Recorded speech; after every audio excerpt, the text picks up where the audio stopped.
Hello, good morning. Good morning. Morning. Which city are you from?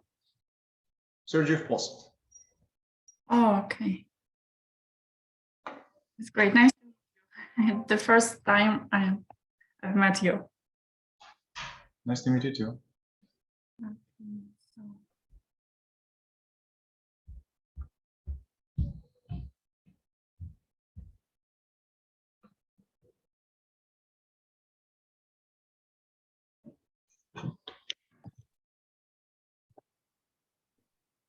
Okay, Alena. Alena, do you have sound? It's like no. Did you go to the speaking club in the morning? Me? Yeah. Unfortunately, no. Okay.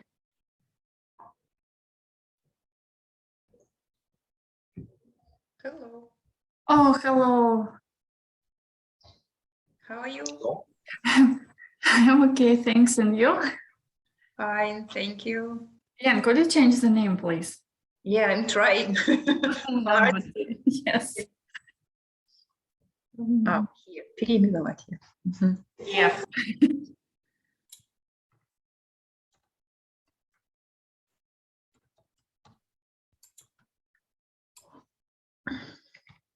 Oh, hello, everyone. Good morning, everyone. Welcome on board. Hello. Hello. Hello. Пока все присоединяются, можно по-русски вопрос? Ага. 10 марта, да, будет сессия про ЕГЭ. Угу. А там будет практические какие-то вещи. У меня там просто вопрос по райтинг возник. Я нашла задание очень забавное. Да, вы отправляете тогда, можно мне, можно Кате Костылева, собака.студия.welcome.ru. Ага, Или это как практику, да, только спикинг и райтинг, потому что раз много времени все это заняло, или только спикинг, райтинг, все. Вот Хорошо. именно в таких вопросах, на которых мы сами спотыкаемся. So, hello, everyone. Hello. Oh, are you still alive? The second part of a year, our energy like goes down. Well, hopefully we will survive. Spring is coming. Hello. Hello. You know, it's like a difficult question because I really love winter and I miss really cold weather. So spring is not for me yet. I don't want it to arrive yet. I want more winter.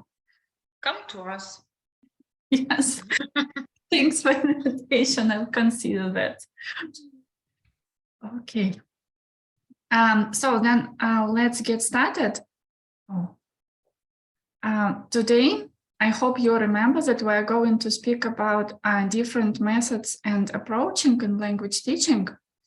As usual, our methods stay the same.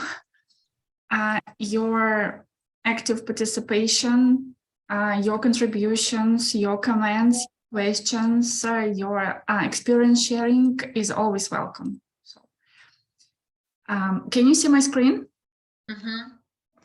And today I will also show you some videos like in last of sessions, and we will have a lot of discussions. Okay, let's get started. At first, I've got some questions to you. Can you guess this approach? What is this?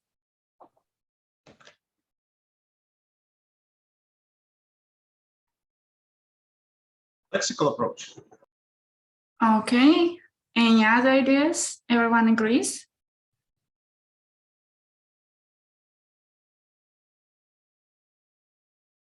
Does silence mean we agree or disagree? We are ready. Agree. Okay. Okay, then Konstantin, right? Could you share maybe or say the principles of this approach? How should we work with it?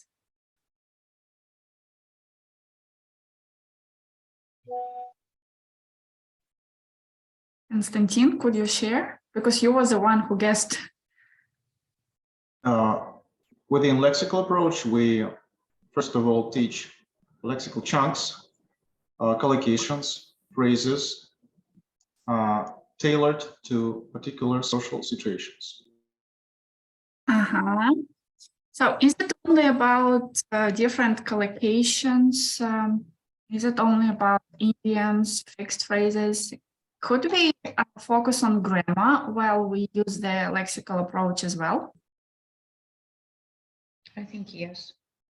Yeah, for example, when you're watching a video or you've got a situation and it's something like imaginary, but you're teaching, let's say, A2 level, they are not familiar with if I were you, I would, you could just teach them, the whole phrase. The main principle here is that you don't teach the word by itself. You focus on the way it is used in different contexts. For example, if you've got a word favor, okay, you can teach the word favor, but what else should go in a set with this separate word favor?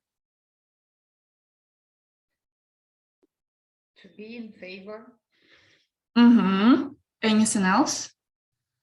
Can you do me a favor? Yeah, absolutely right. And you should explain the like function of this phrase and what context you use it. And what else should you do with this? Could you do me a favor? What else should you teach? The reply. The answer? Yeah. Yeah, of course. It's like, do you mind if I open the window? Yeah, we have to teach between yes and no, because we always get confused with these answers. Okay, great. Good job. Well done. And next one. What about this one?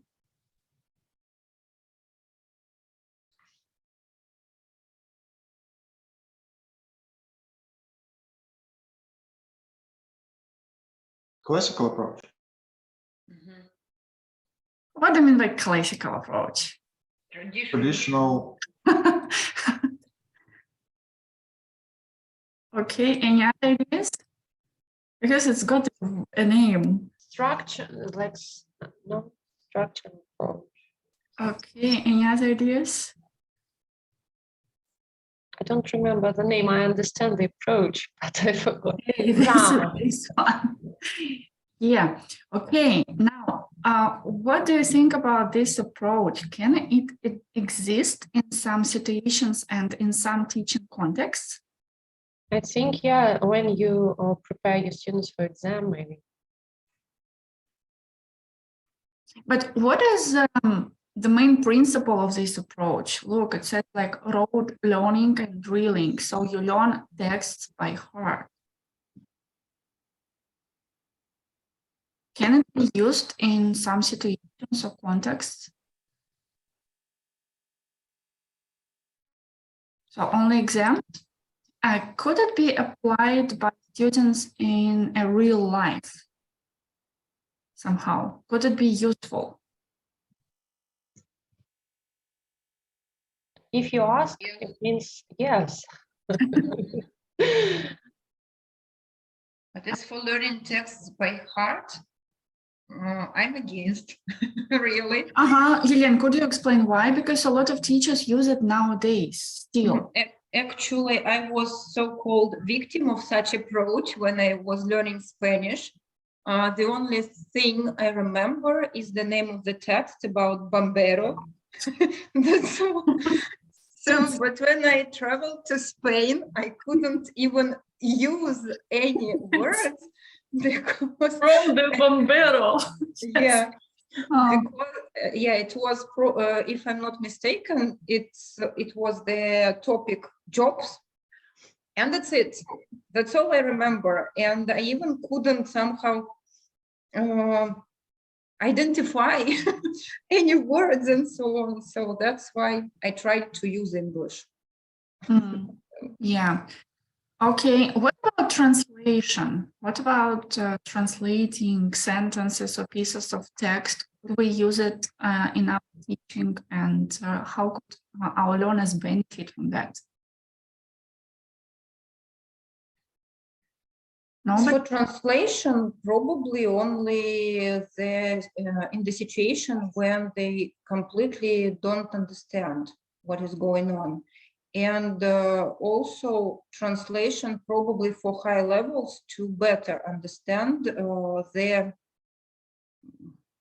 how to say, the function of the language. Yeah, Mhm. something like this. But for little kids, abstract words we don't usually use at the lesson, so it's possible to show the picture somehow. But if they don't understand at all, yeah, in order not to waste the time, probably. Yeah, But but for high levels, like yes. one word, yes, not the whole text. Yes, yes. So yeah, we could use it, but I guess everyone who is present here today has been a victim of this grammar translation approach, and somebody has got positive feelings about that. Maybe somebody has got something negative, like Elena. I also have negative feelings about this learning texts by heart, but it is still used, so it exists. Okay, what about this one?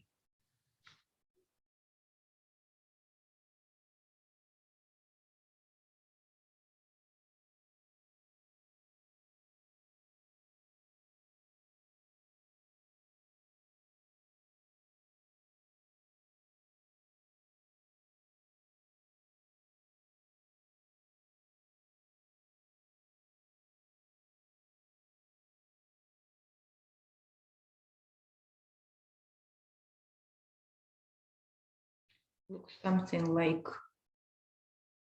I don't know, teaching kids little. Uh-huh. Any other ideas? Because like Kate, you're absolutely right. Yes. I'm sure that everyone has used it in their teaching. Yeah, especially with young learners, this is called total physical response. So what is important here? You don't give long instructions even, you keep them short and simple, and you use this approach a lot with beginners, like those who are only at the beginning of their way of learning a language. And yes, we use it a lot with kids, absolutely right. So this is called total physical response. In what situations, in what context do you use this approach at your lessons? So I can share my experience. Actually, last lesson we learned new words with SM1. So the rooms in the house, and actually we miming what can you do in this room, and other students guess. So if you are eating, it's dining room. If you're cooking, it's kitchen. And actually, when they needed to write down, so look at the picture. For example, they can see a picture of a kitchen, and they were supposed to write it. So this is kitchen. And one girl asked me, so what's this? I can't understand. What room is this? And I was miming, so I cooking, and she said, kitchen, yeah. So actually, it's very funny. Okay. Any other teachers, how do you use it? Do you use it? I always use it. Yeah. Even with grown-ups. They have a lot of fun. How? Just show, mime, draw pictures, like so. Their favorite is the word precipitation. So how to, I drew pictures. It was also funny. Yeah, absolutely right. Yeah, we could invent a lot of games like with our students. Okay, so let's move on. And now you will have to take a photo of the questions.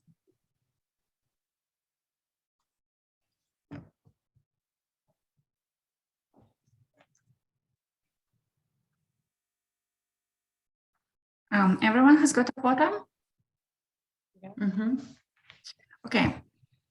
We're going to watch a video from like my lesson, and you will see the approach which we haven't discussed yet. So it's not something that we have discussed. So try to identify. Okay, can you see the picture?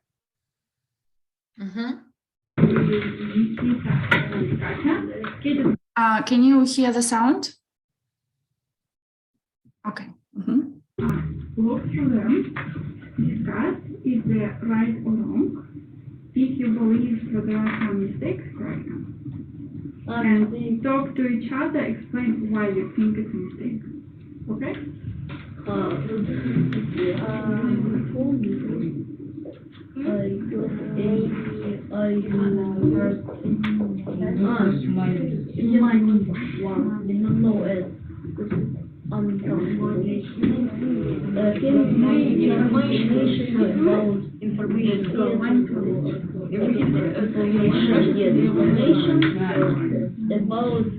that maybe it's not atheist because it's many fears.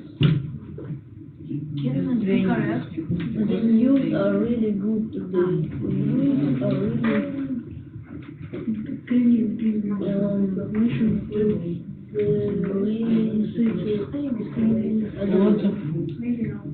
Yes, there are lots of food information, also food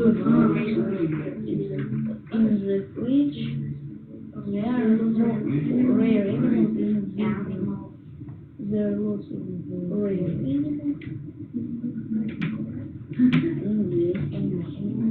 We usually have 3 meals a day. We usually have 3 meals.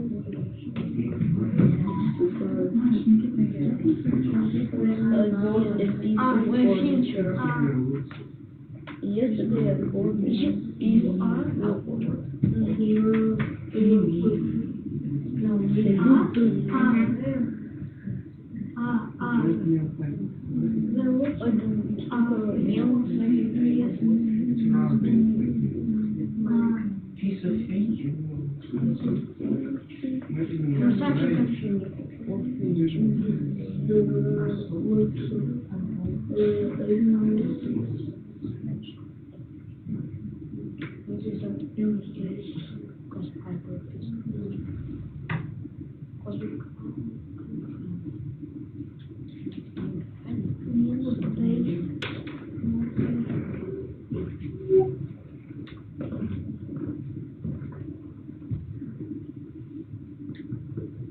Can we discuss? Difficult? Yes.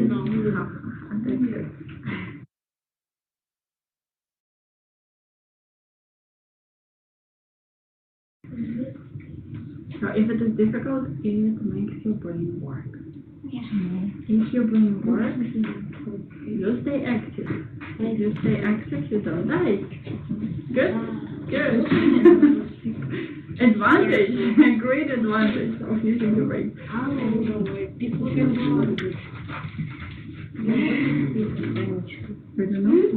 You will tell me now.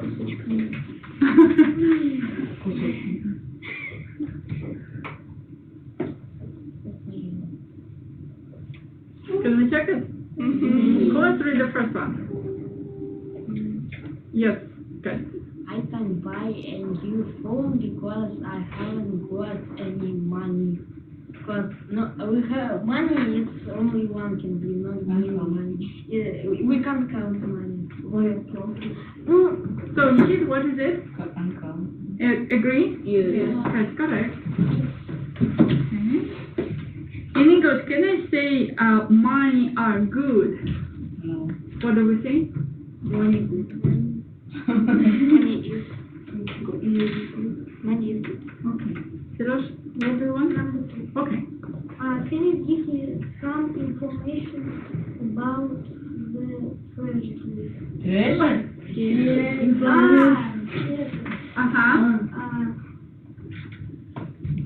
Sirosh, where is the mistake?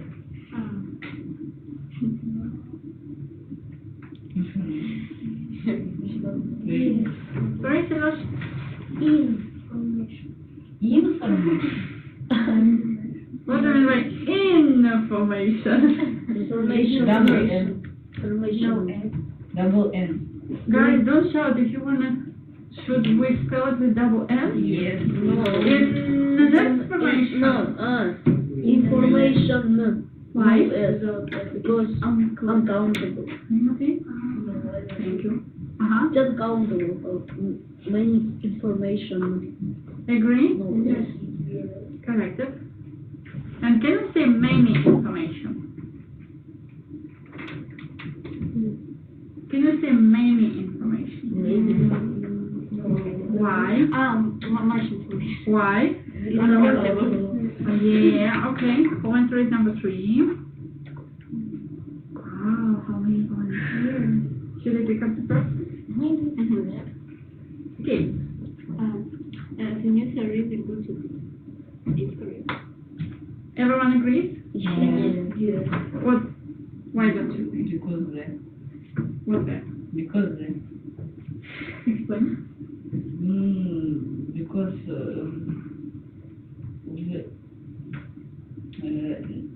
they is лишний. Is extra. Yes. So how should it be?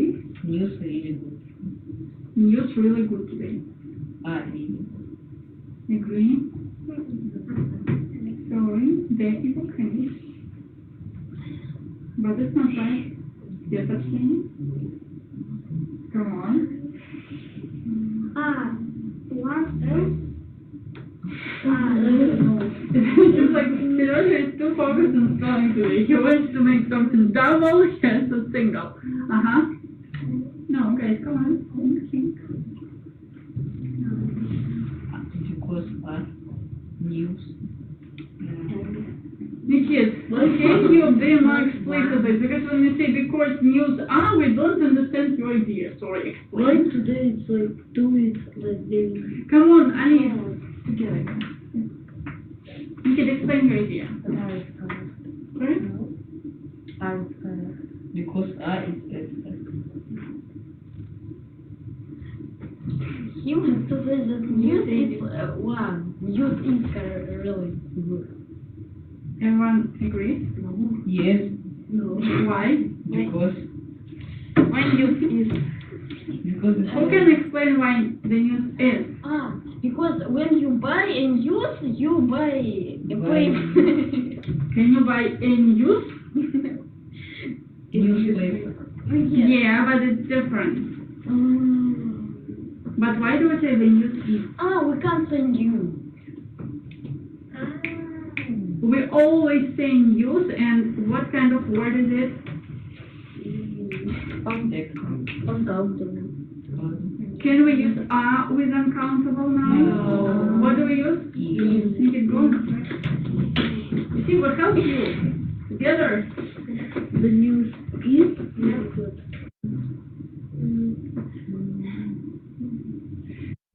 Is it okay? Yes, we got piece of finish. Is it right? No. No. Yes. Yes, why? What is A is uncountable? And I want to tell you, I bought only one thing. Yes, a piece of furniture. I bought one thing. I don't tell you which one. And next two, you say Two pieces. Two pieces furniture. Yes, look.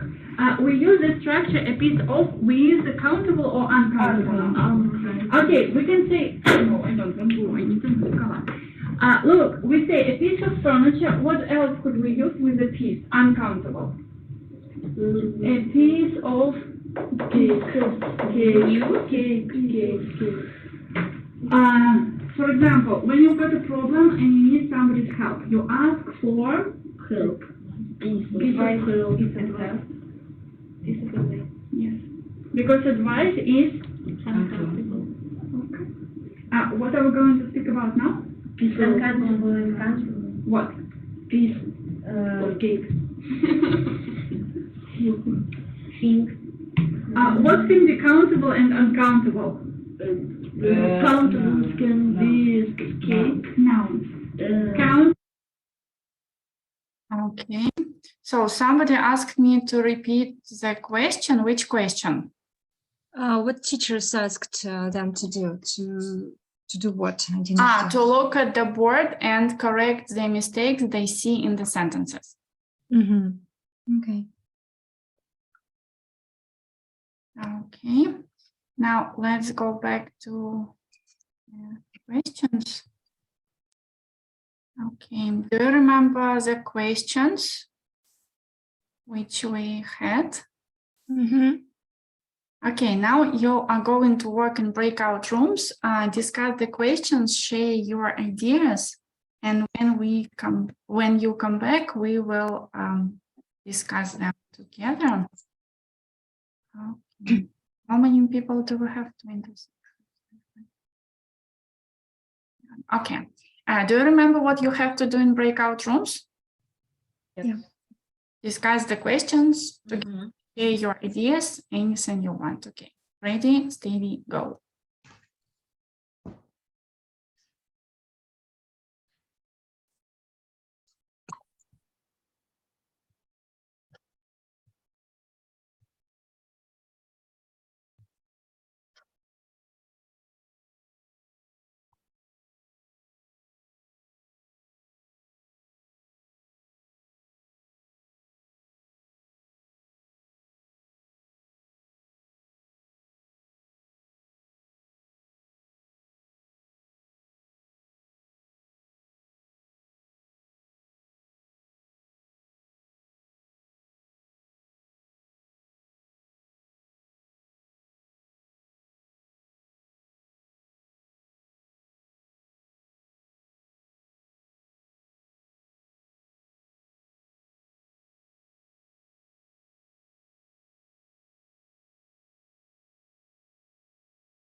Oh, Lena, you alone? You've decided to leave it alone? No, they are coming. Ah, okay.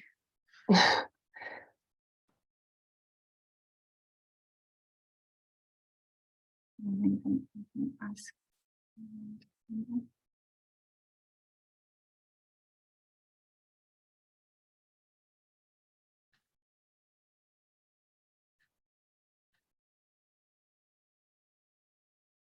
Oh, can you see the screen? Mm-hmm.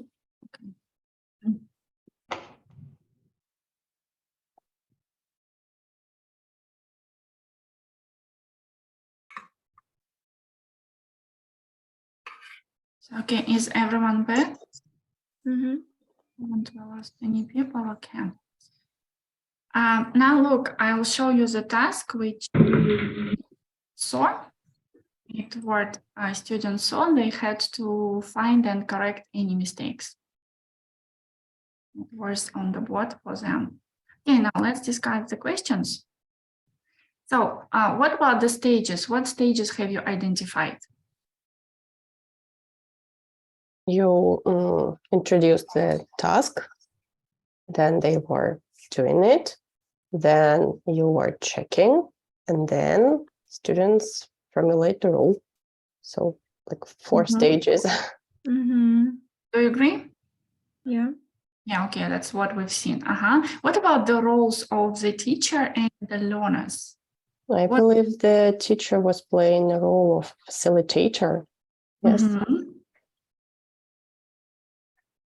Yeah, the teacher was just a guide to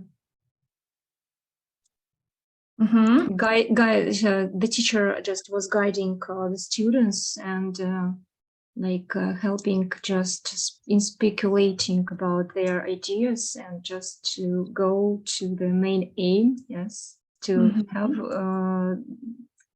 the correct solution, right?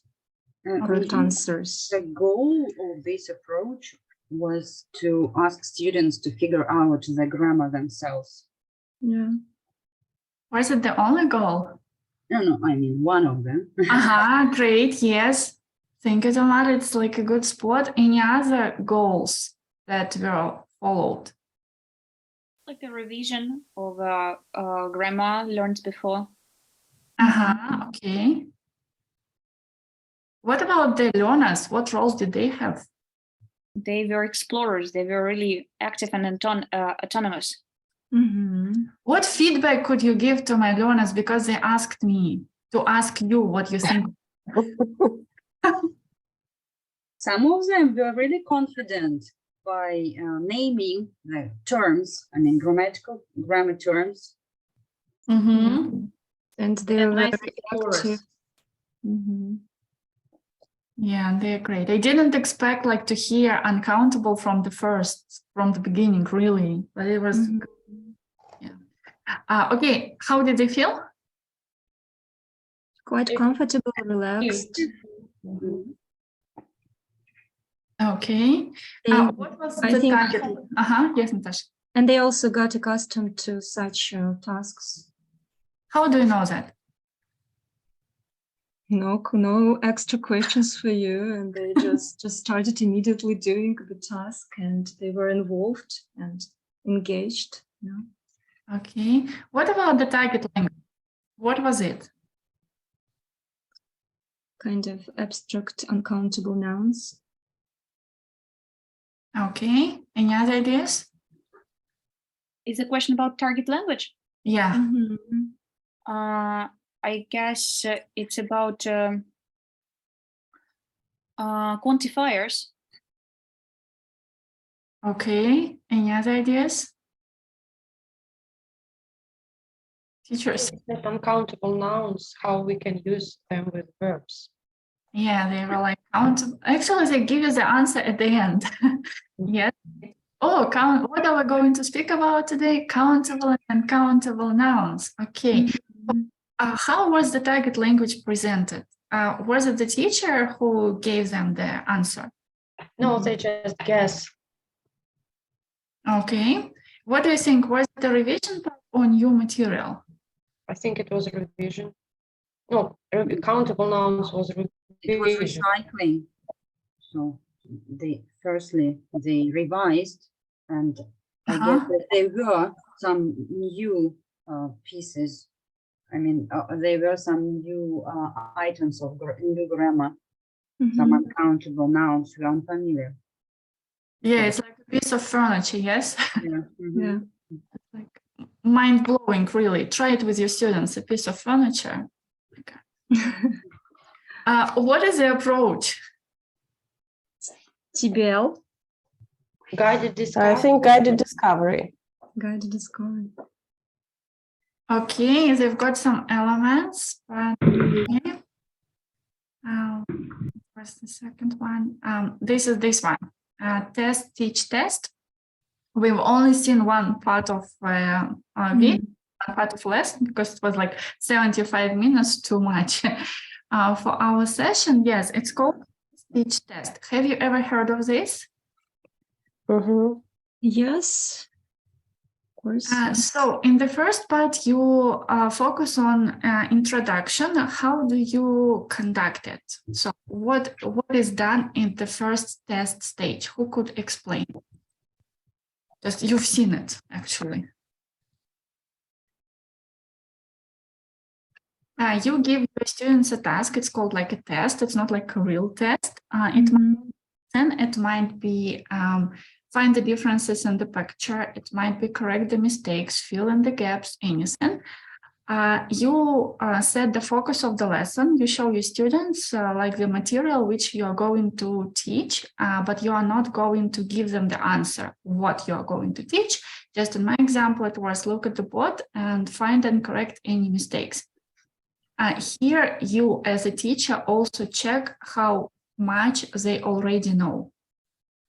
And then you have to adjust your plan, because if you, for example, before the lesson, you assume that your students are not familiar with uncountable nouns, but during this stage, somebody in the class tells you, oh, money is uncountable. You say, okay, great point. So I have to delete some stages from my plan because my students are familiar with that. So you just basically check what they know, and then you choose the focus of your lesson, in which direction you move. If your students can't guess what you would like to teach them, you will have to tell them about the focus of the lesson. Then we move to presentation and practice, which you haven't seen on the video. What could be done at this stage?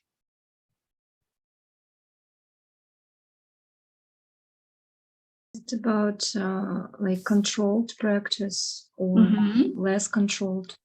Like some maybe may contain some fill in the gaps stages, so maybe matching, and then just freer. Yes. Yeah, absolutely right. You just give them a set of tasks which helps them use their structures, their target language in the context, in exercises, in different tasks. So you focus on accuracy here.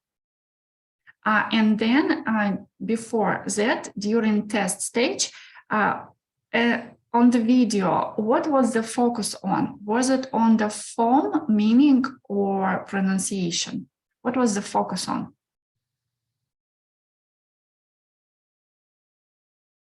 Meaning.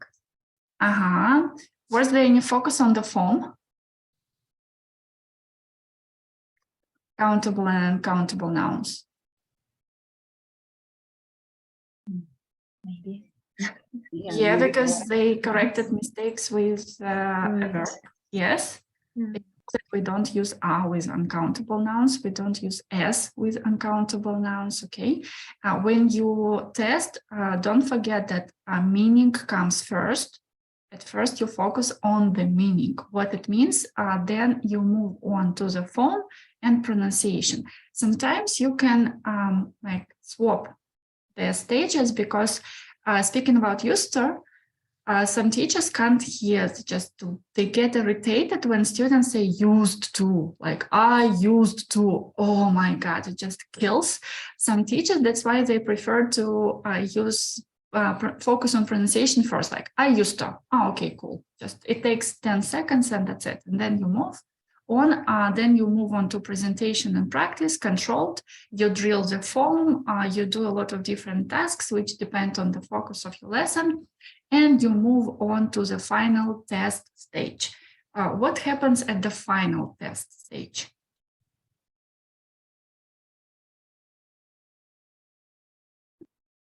Any ideas? Like students have to do more freer tasks basing on the grammar and meaning which they have reviewed before. Absolutely right. That's here we use this freer practice. You can give a similar task which was in the first stage, and then you will get some evidence if your students mastered the target language or not. Yes. Okay, now you're going to work together and you have to discuss advantages and disadvantages of this approach. Just what you think, make lists of advantages and disadvantages. Just what comes into your mind, okay? Now let's go back into breakout rooms. Okay, ready, steady, go.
Do you have this glitch in a new Zoom version that also do? Yeah. Do you know how to get rid of it? I just switch off the camera and then again switch on. That's all. Oh no, it doesn't help you. Okay, if you want, I can tell you after the session. Okay. In the settings, just you have to delete one tick and that's it. Everything works perfectly fine. I'll definitely need it. You need it. Okay. I have the same problem. It's like do. And then you, instead of your face, you see another person's face, which is like tiny. Like, oh my God, like really scary. Nadezhda, I have a question. Uh-huh. Can we use this approach only with grammar or vocabulary also? Okay, now let's discuss it. What you think? And then, yeah. Actually, what do you think, guys? Is it only for grammar? Teachers, dear teachers, what do you think? Could it be applied to other areas of language? I think yes. Yeah, it could also be applied to even writing. When you speak about formal, informal types of writing, it could be applied to vocabulary. Yes, collocation. When you give them sentences with mistakes, like for example, I made my homework, I did coffee, and they have to correct the mistakes. Actually, even functions, for example, could you do me a favor, please? Like, in what situation you would use it, or matching the answers to the questions, again, speaking about the functions. So yeah, to like anything you want. So let's start with advantages. Found any positive things about this approach?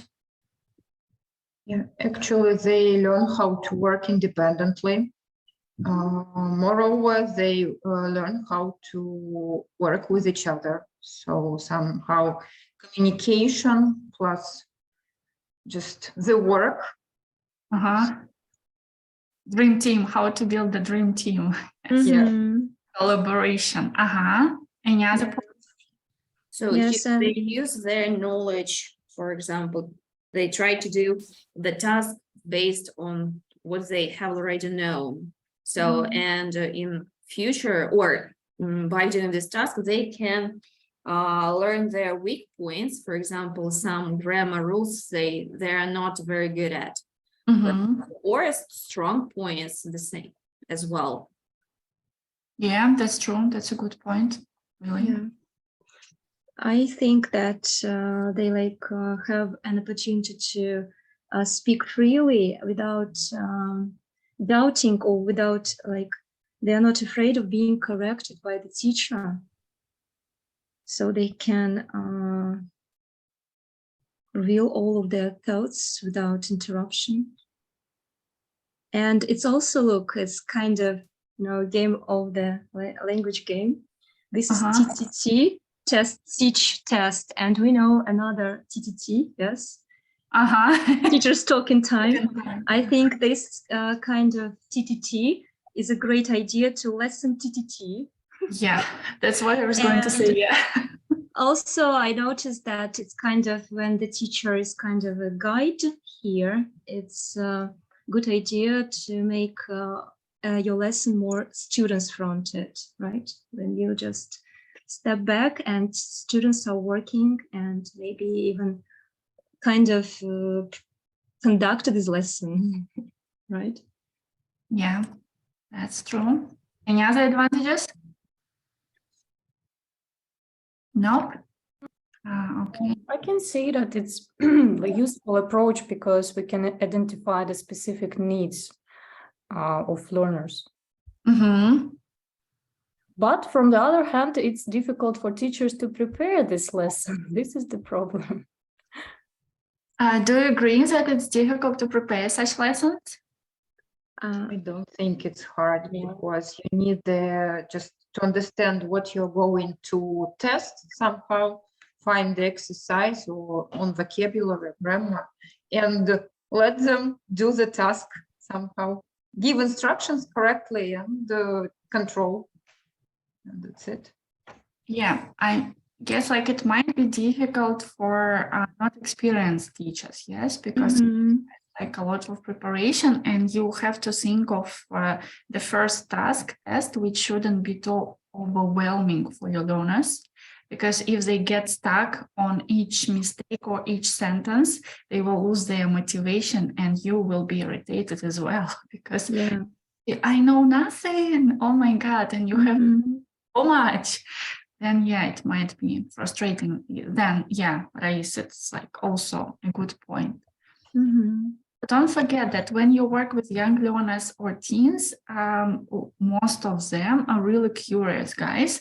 And they like to take risks and they like to experiment themselves. And it's also good for revising and revisiting material as well. I wanted to show you one more video, but no time, we'll move on.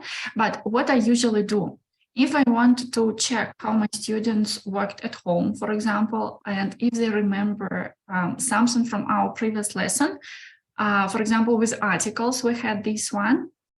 I wrote a short text on the board. It was about St. Petersburg with gaps. For example, it's city in Russia, like this. And at the beginning of the lesson, I asked them to look at the board and complete the gaps with one word only. I didn't tell them which words should go in the gaps. They did it really quickly. Then one person was the teacher who was standing near the board, correcting the mistakes, and they were explaining why they completed the gaps this way.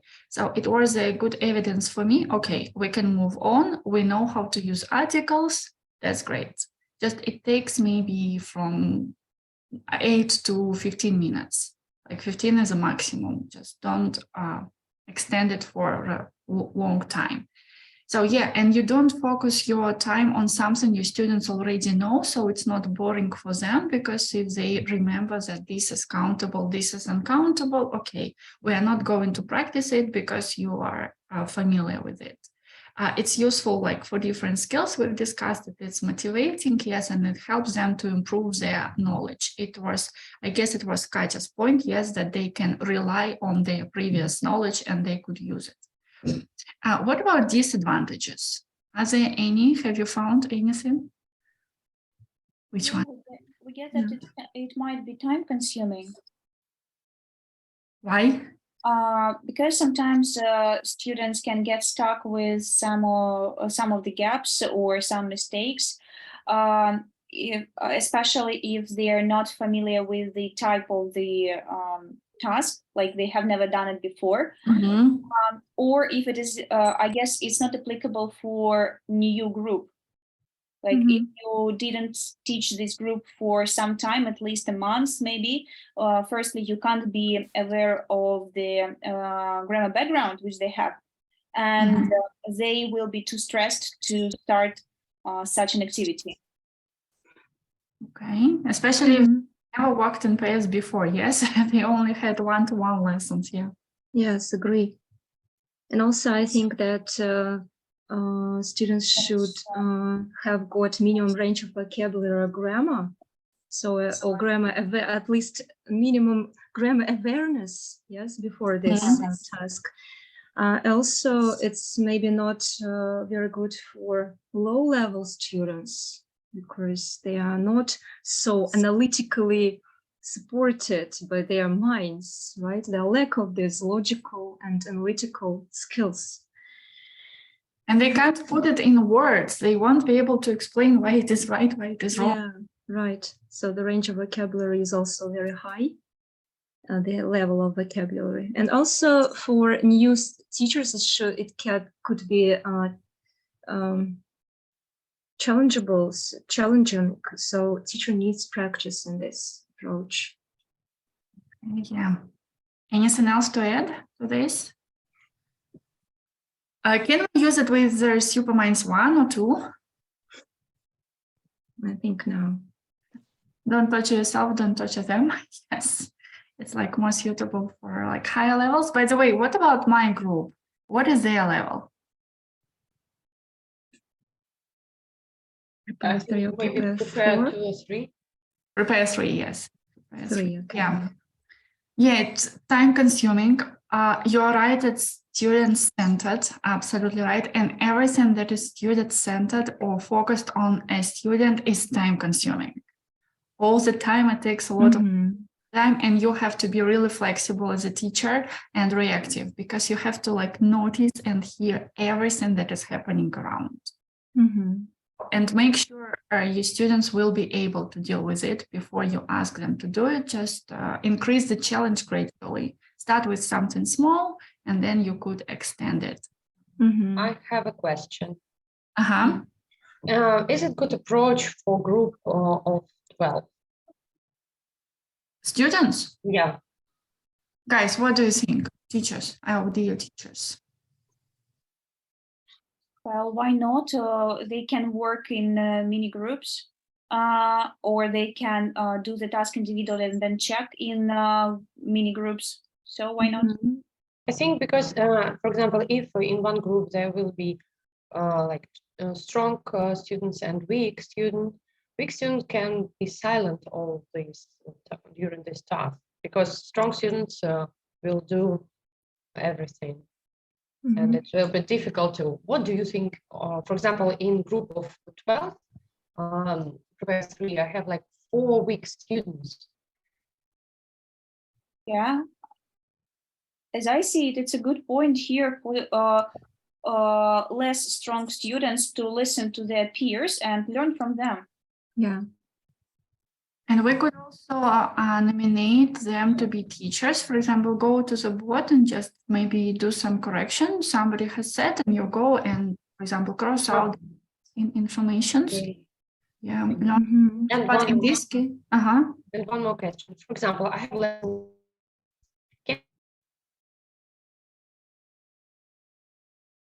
Can you hear Elena?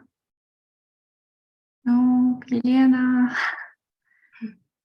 Elena, okay, maybe she will come back. Okay. Sorry, yes, I have really bad. bad. Okay, yes, Lena is back. After 11, before 11 was really good connection. Now not. So, for example, can I use this approach like half lesson, like a presentation of the grammar? Yeah, why not? Okay, and then I change, for example. Yeah, but don't forget, when you use the test stage, when you present the grammar, focus on the meaning. Don't forget about the form. Don't skip to the practice stage, because they know how it is used, but they should know how it is used also. Don't forget the form and pronunciation. And then you move on to practice and do all your things you have planned. Guess we've lost Lena again, yes? Okay, so let's move on. What about you? Have you used this approach? Anyone? Unconsciously. Okay, yeah. We do a lot of things unconsciously. That's a good point, yeah. Sometimes we don't even know it's got a name, but yeah, it's got a name. Yeah, okay, let's move on. Another one. Actually, the questions are the same. I hope you've got them. Let's watch another one. You know this group. You know the faces. So let's check the sound. Kirill, please. Can you hear the sound? Yeah, okay. Nice. Maybe it's a type of lizard. Guys, what can we say? Lizard. It might be a lizard. It might be a lizard. Okay. Any other ideas? It might be a crocodile. No, like for example, let's change this word. How could, sorry? It could. It could. It's okay. It may be a monkey. No, it may be a popguy. Popguy. No, I think it may be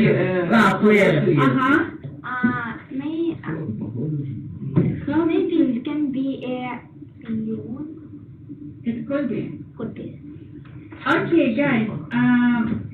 Could it be a bear, Anastasia? No. Why? Can you make the whole sentence? So, how can we say it in English? It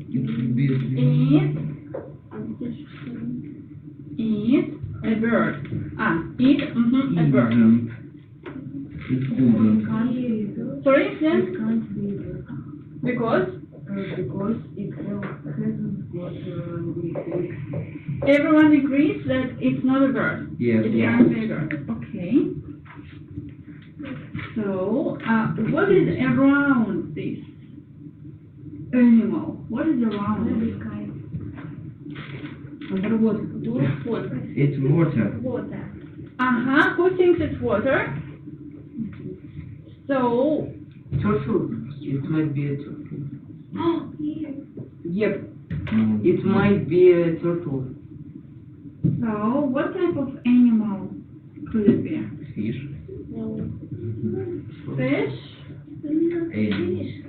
Actually, water, it's not fish. Half land? Okay.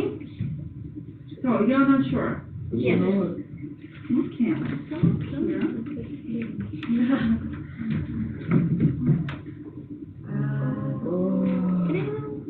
Yeah, where is it? No. Okay. So guys, what might it be? Simanchuk. It might be. Like, is it a bird? No. Simanchuk, say it in English. It can't be a bird. Can it be a reptile? So what now? Reptile. Reptile. Might it be a plant? No. It can't be a plant. Why can't it be a plant? Because George says It's so. an animal. Yes. Maybe it's a lizard. Nice. What do you say? It might be a lizard. Okay. Any other guess? It might be a fish. No. It's for 100. A bird. It's like If 100. you want to say that, It's like 100%. Not a bird. do you agree? Yes. So I'm sure it's not a bird. Yep. Yeah. Okay. What about must? Nice. It's for 100. What you say? It is 100. Do you remember saying for sure? I'm sure I am. I know. I know. Yeah. I'm certain. So I'm certain it's here. Okay. What about mind?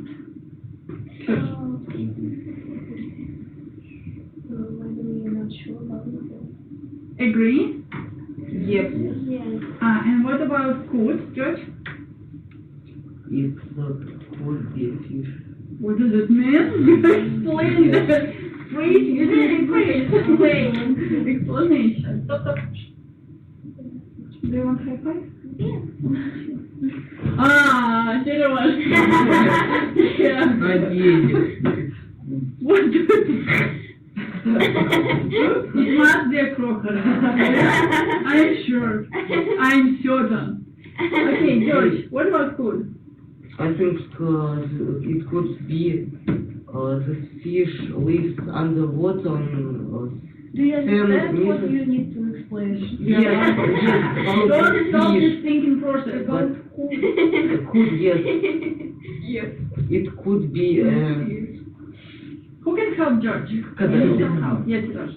It like can be a crocodile, like not like mice. It's like 50%. It's not this, and could it's 50% that it's a crocodile. Do you agree with that?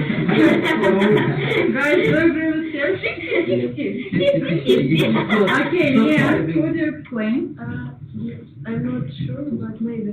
Good is when you like 7%, you sure that it's true and you know this, but you have some Doubts. Yes. So, can we say that might and could are synonyms? Yes. Okay. Yes. And okay. So do you remember the question? The questions, sorry. Yes. Okay, now you are going into breakout rooms one more time, and you have to discuss the questions, try to identify the approach, and just share your ideas. Okay, let's maybe more. Okay, ready, steady, go.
Oh, now you're here.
So have you managed to discuss and share your ideas?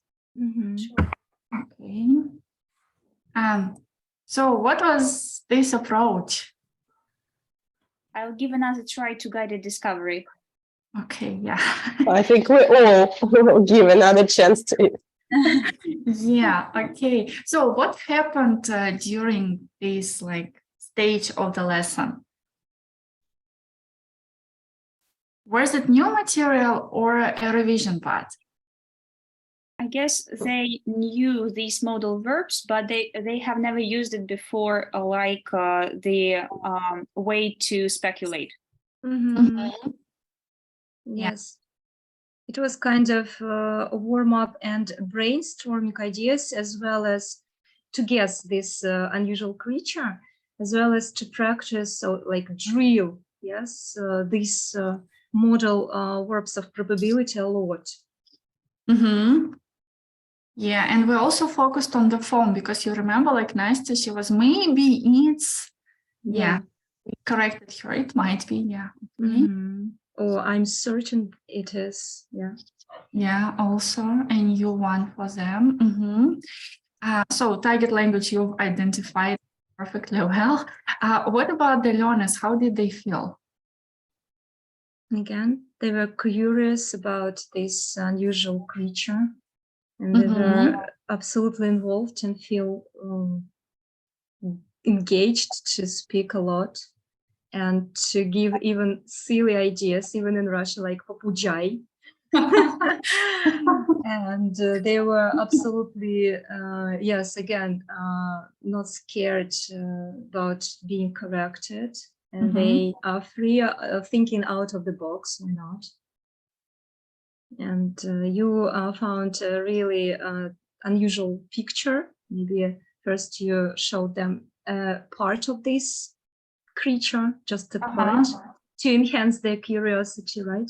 And then you showed that unusual fish that we called, I think it was ryba kapля, but I don't know how to say it in English. I actually showed them 3 pictures, and after you don't have to cover these pictures because they are really weird animals, really weird. You don't understand if it is real or fictional, but then they asked me for the photos themselves. They asked me to give them the pictures. They took a photo and they found the information about them in Google at the lesson. We discussed all these animals are real, and they read information about them. So also they gave an idea of what to do at the lesson. Were these creatures all from the bottom of the sea? Because they're all strange. No, one. Deep one, yes. And one there was a lizard. Yes, they were right. It was a lizard. It wasn't one, but it was a lizard. Yeah. So they discovered some new animals. Yeah, the same. Okay. Again, what about the roles of the teacher and the learners? Was the teacher a working dictionary, encyclopedia? Not. I don't think so. Students maybe might share a lot of knowledge that they are already aware of, and they trying to be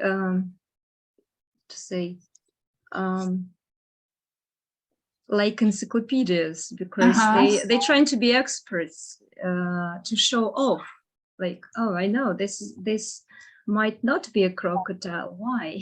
Yes, that's a great idea to enhance their awareness that they can be, they learn a lot, they know a lot, they can be experts, and they can teach you even, right?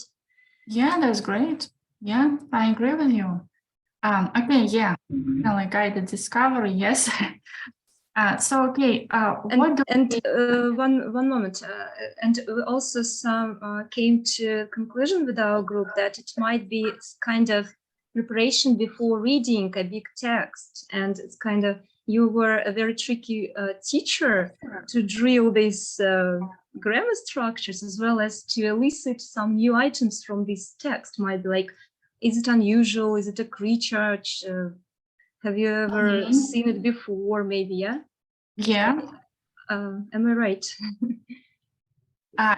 It was after the text, like it was after the text, and after. Okay. yes, after. So they had some.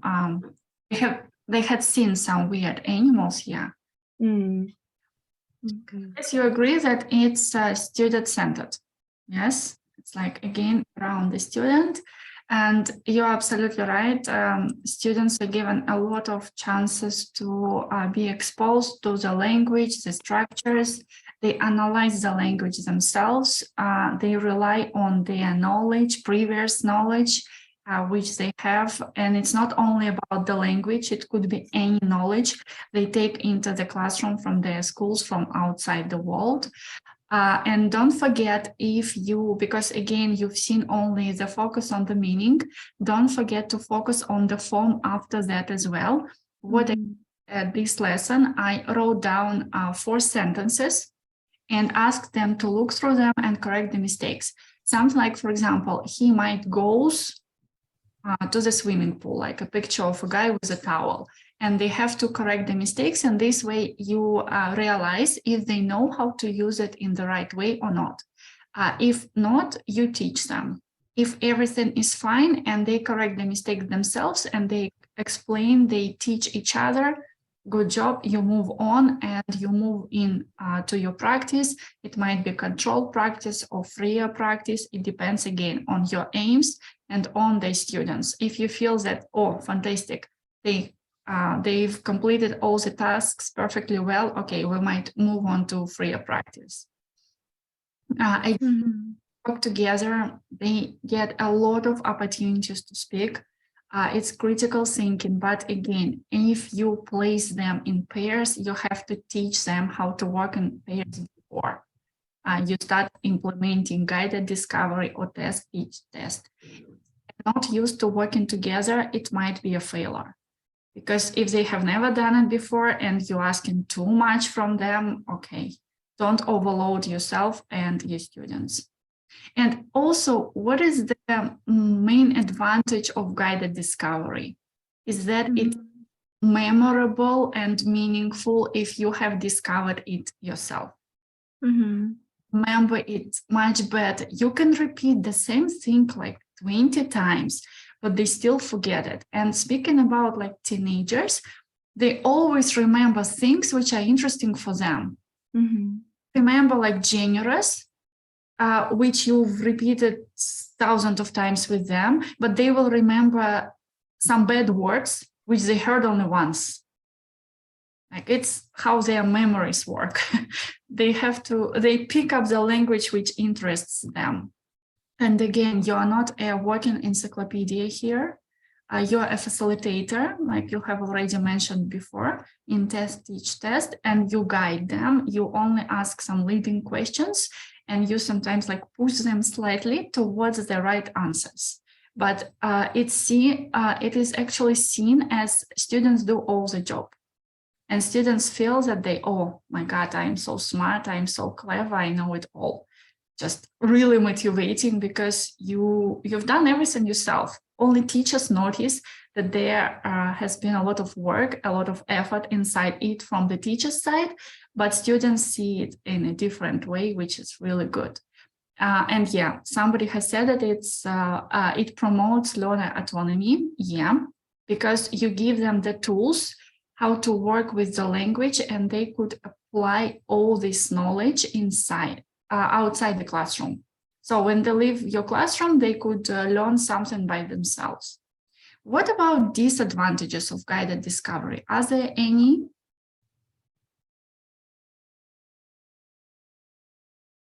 It can be time consuming to prepare if we prepare worksheets. As well as to guess the creature. Some students might be frustrated if they didn't guess it. It depends on the group, of course. And of course, it's again for higher level students, but still there are some sensitive students and shy. Yeah. Yeah. Also, if it is grammar, for example, I had a lesson with Superminds 4 with used to, and it took them quite a lot of time to see the difference between, for example, Ben's granddad was a police officer and he used to. I asked them, do you give up? No, we won't give up. And they walked out. finally they did work out why we use used to here, but not worse, and they still remember it. They prepare 3, but they still remember it because they did it themselves. So that's, yeah, time consuming, but there is another advantage. They still remember it. Yeah, time consuming, as we have already mentioned, that everything that is around the student is time consuming. If you present the material yourself, you do it quickly, fast. But if you ask your learners to take part into this discovery, yeah, it will take a lot of time. And yeah, careful preparation, because you have to think of questions, especially if it is vocabulary, grammar presentation, you have to think of questions before, not on the spot, because it will be too difficult for you. You will be lost yourself. And as a teacher, you have to adapt, because anything could come up during the lesson. There might be some gaps which you assume they should know, should remember, but they remember nothing. So you have to be really flexible, yeah, and experienced. But you will never master this approach if you've never tried it. So you have to start like using it, and then gradually you will master it, and you will be able to use it in any situations with lots of groups. So it's like highly recommended. Now let's have a look at this one. Things to consider when you use guided discovery. That there should be a context. You have to build a context. It might be a situation, like in our case, it was weird animals, yes? It depends on the task. With SM4, it was Ben's grandfather and his life when he was a police officer. And don't give them only one example of target language. For example, if it is like used to, the same, don't give them only examples with used to. For example, he used to be a police officer, he used to be a doctor. Change the verb. Show them that it's not only used with be. Some students might not work it out themselves. The same with like may, might, after that, give them some examples. For example, he might be at work now because there is no light in the window, or he might swim in the swimming pool, something like that. So not one example, more than one example, shows them different varieties of this. And as a teacher, you have to direct your learners. Don't expect them to give you all the answers right, because they don't know the right answers and they can't read your mind. Just give them questions and elicit the answers.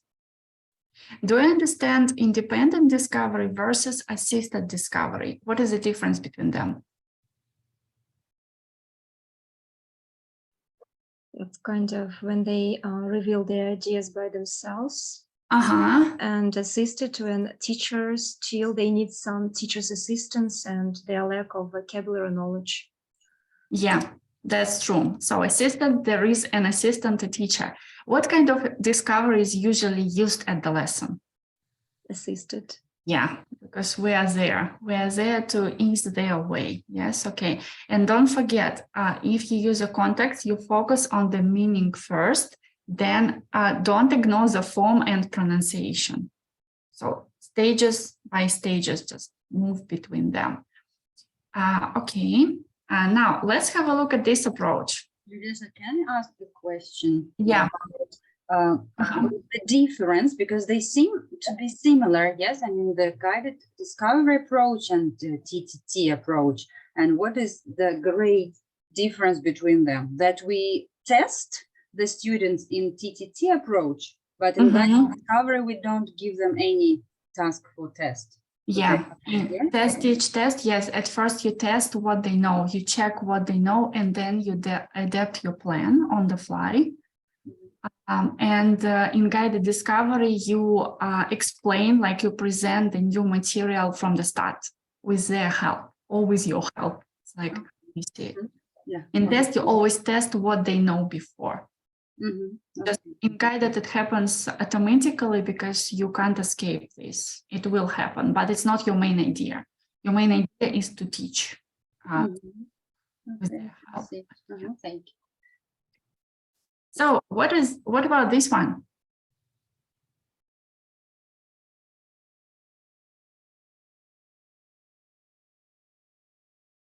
It's written inside. Really? The third line. Ah, okay. Sorry. Yeah, I don't know what happened because today when I came here into my classroom, I opened my presentation. I didn't have any videos inside, but yesterday I changed it completely. I deleted all the... Don't worry, it was, I think, clear. We will pretend we can't see this. Okay. No, but sometimes it's called communicative language teaching as well, CLT. You could see it like so that it...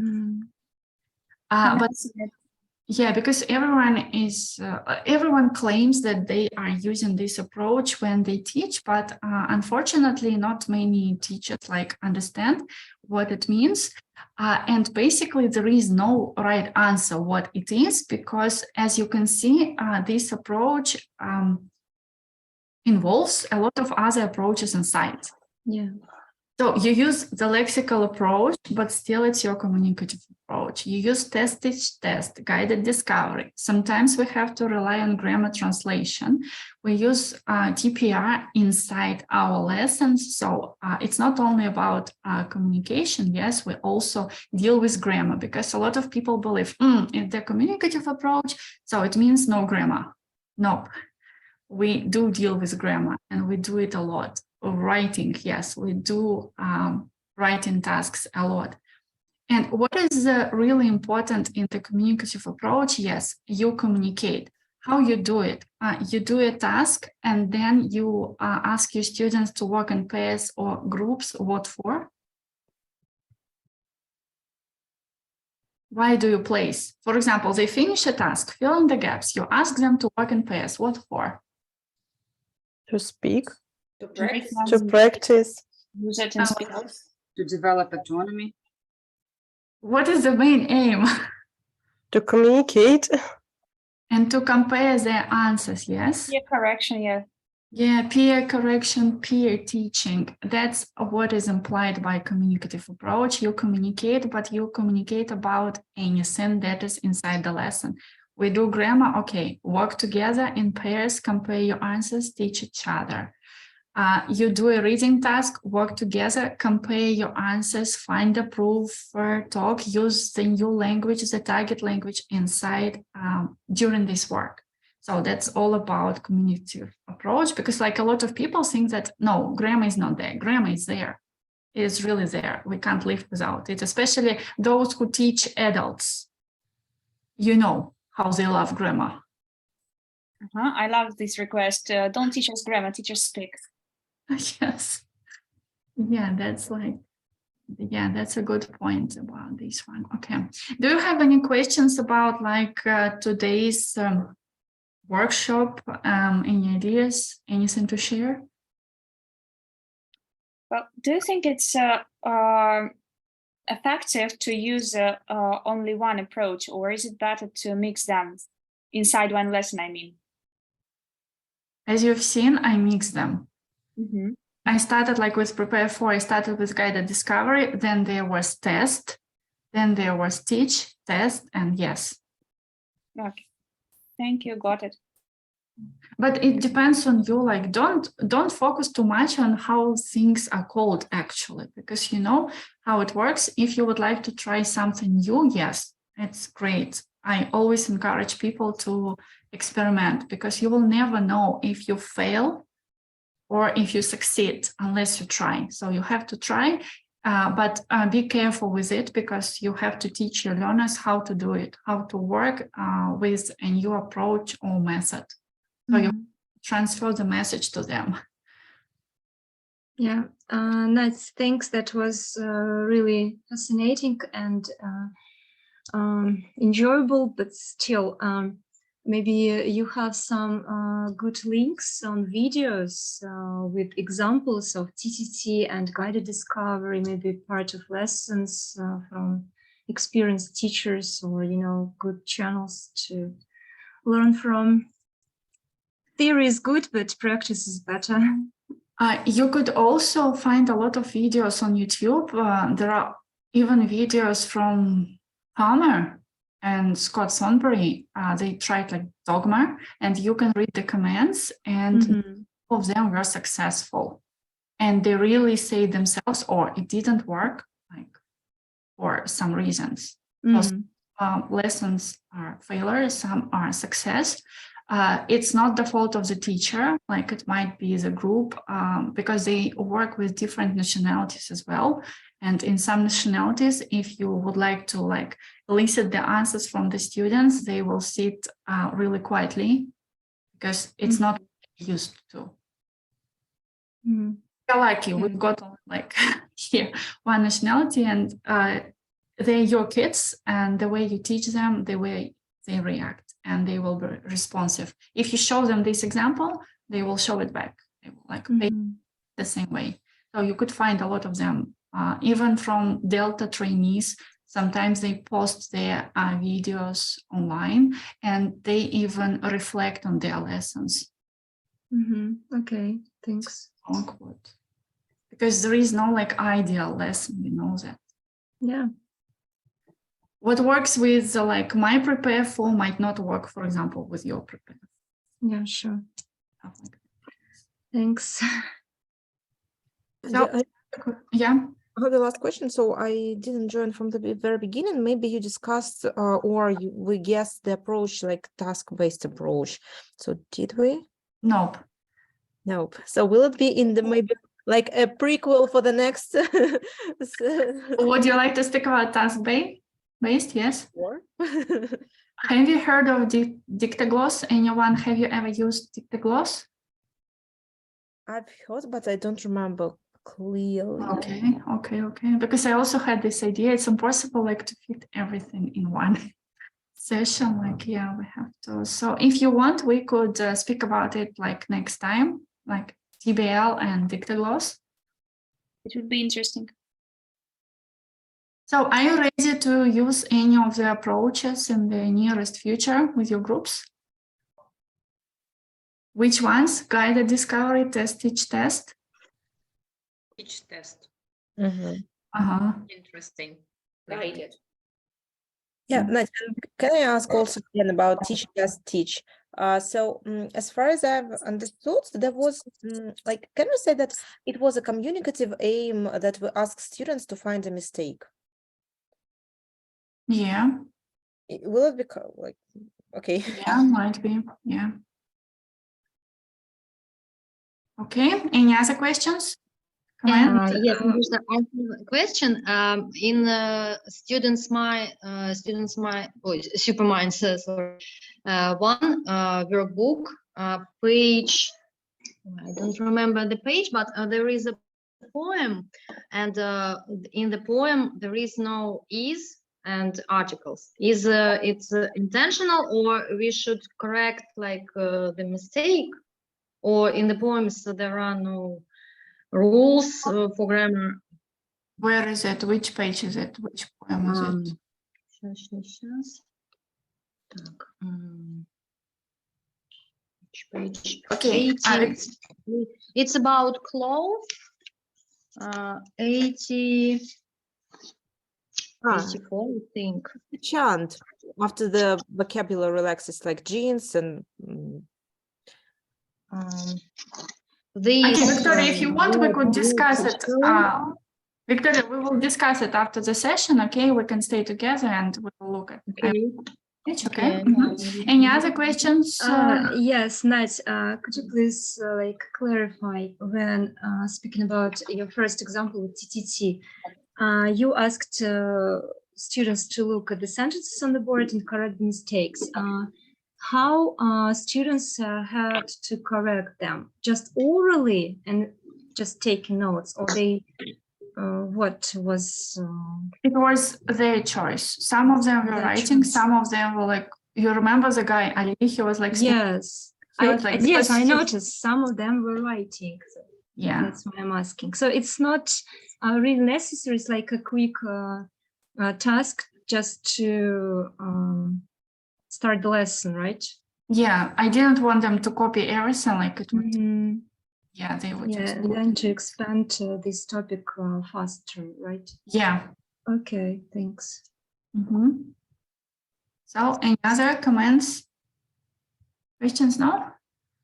Okay, then thank you for your attention. Have a nice day. Enjoy the weekend. Enjoy Friday. Thank you. Thank Yes, thanks a lot. Thanks a Thank lot. you. Bye-bye. You're welcome. Have a Okay, good time. bye-bye. Bye-bye.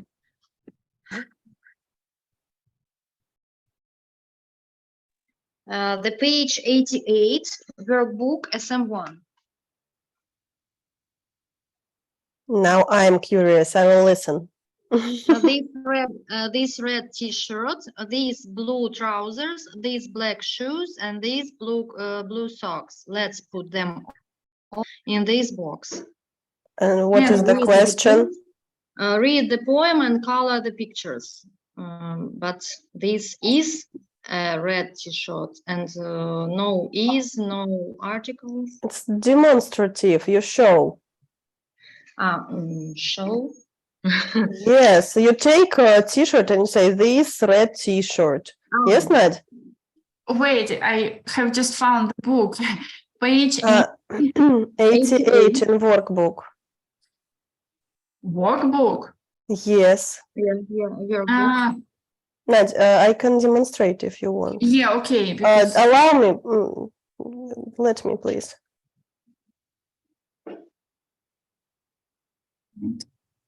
Yes, I've granted you the permission.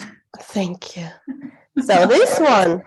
Yeah. Ah, yeah. So you just pick up and you say this red t-shirt. You don't say this is, just look, this red t-shirt. It's like a chant. You don't need article. And, you don't say that this is a red t-shirt. No, you just show. So it's just like a chant, and that's it. Yeah, it's like look. Yeah, absolutely right. Workbook. Thank you. You're welcome. I thought it was to find mistake or like. No. It's too difficult for this level. Yes. Too difficult for someone. Thank you. No more questions? No. Okay. Thank you, Nadezhda. Thank you.